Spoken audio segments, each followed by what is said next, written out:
South Korea has been unable to send its first shipment of food aid across the border after Pyongyang reacted negatively to the World Food Program about receiving assistance from Seoul. The Unification Ministry vowed to work on delivering the rice by September as planned. Here's Oh Jung-hee with the updates. South Korea had initially hoped to make the first shipment of its rice aid to North Korea by July, but that became impossible. Last week, it was found that North Korea showed a negative response to the World Food Program about receiving 50,000 tons of rice from Seoul, citing the Seoul-Washington joint military exercises.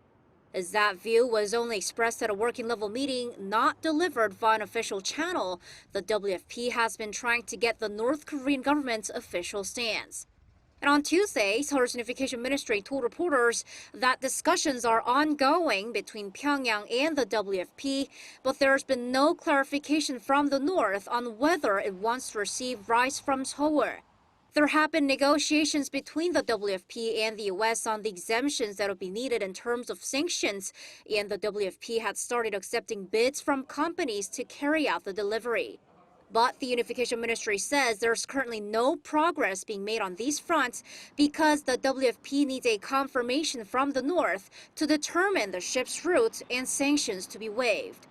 In light of the North's worst food crisis in 10 years, Seoul had planned to provide 50,000 tons of rice to North Korea by September this year and hoped to make the first shipment in July. It is the first rice aid to be sent from the south to the north in 9 years.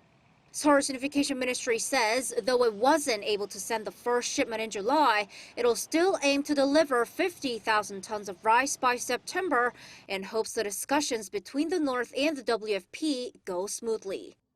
Oh Jung-hee, Arirang News.